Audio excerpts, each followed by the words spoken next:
Bom dia, galera! Sejam bem-vindos a mais um vídeo aula de ciências comigo, professora Edvânia Souza. Hoje vamos dar continuidade ao capítulo 5 do nosso livro didático, onde habitam os seres vivos. As formações florestadas do Brasil.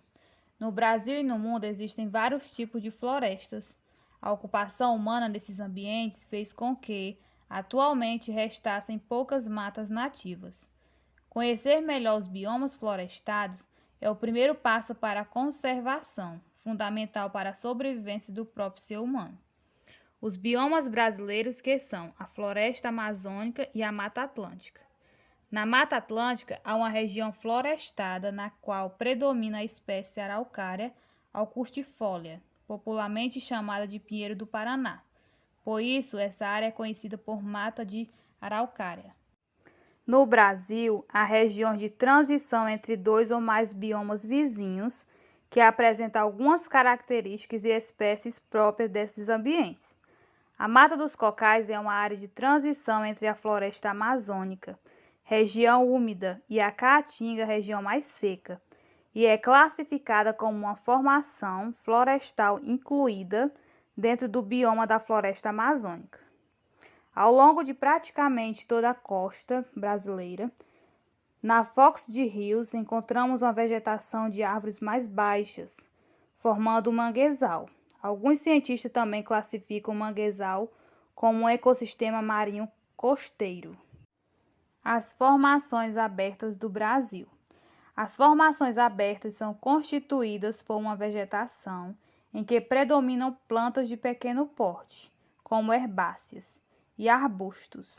Há também árvores, mas em uma quantidade bem menor que nas florestas. As principais formações abertas brasileiras apresentam-se hoje muito reduzidas quando comparadas com sua área original. Portanto, há necessidade de preservação desses ambientes. Os biomas brasileiros que apresentam formações abertas são o Cerrado, a Caatinga e o Campos. Ecossistemas e biomas aquáticos do Brasil. Os ecossistemas aquáticos são aqueles em que há grande predominância de água, seja doce ou salgada. Esses são representados pelos lagos, rios e oceanos. Rios e lagos possuem água doce e se diferenciam principalmente pela velocidade da água, relativamente parada em lagos e charcos, e em movimento em rios, riachos e corredeiras.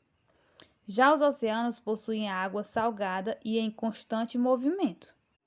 No Brasil, encontramos todos esses ecossistemas aquáticos, além das maiores bacias hidrográficas do planeta.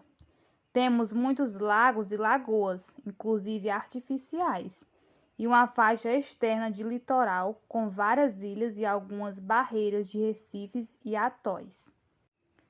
Os ecossistemas aquáticos de água doce estão incorporados em determinados biomas, como é o caso de rios e lagos, e, portanto, sofrem grande influência dessas regiões.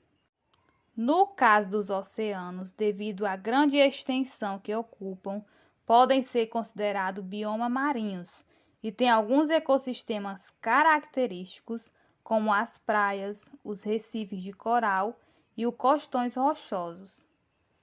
Preservação e desenvolvimento sustentável.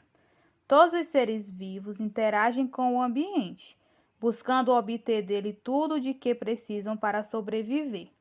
No caso dos seres humanos, essa interação está relacionada às mais variadas atividades, tais como construção de trilhas e outros tipos de edificações, cobertura de trilhas e estradas, produção de alimentos e exploração de recursos naturais, como os minérios.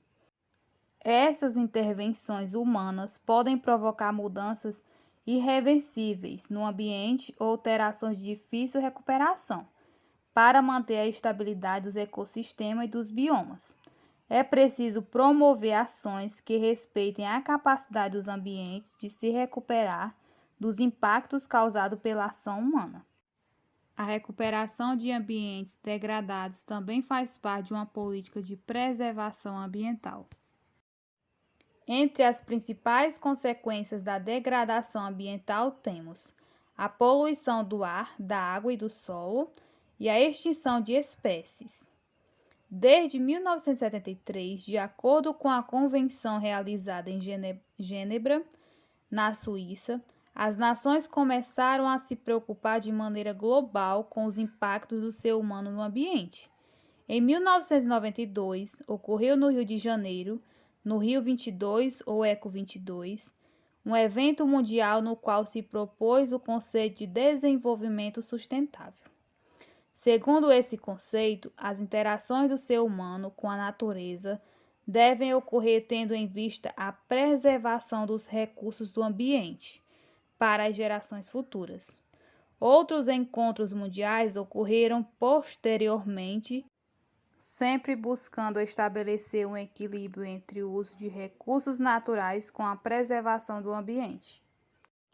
O sistema agroflorestal é aquele em que convivem culturas agrícolas de consumo dos seres humanos e espécies florestais. Essa associação traz benefícios econômicos e ecológicos, pois usa-se a terra para o plantio de alimentos, mas sem agredir nem poluir o solo. Bom, gente, esta foi a nossa aula de hoje. Espero que vocês tenham compreendido o assunto. Estarei disponibilizando a atividade no grupo de WhatsApp da turma. Um beijo, fiquem com Deus.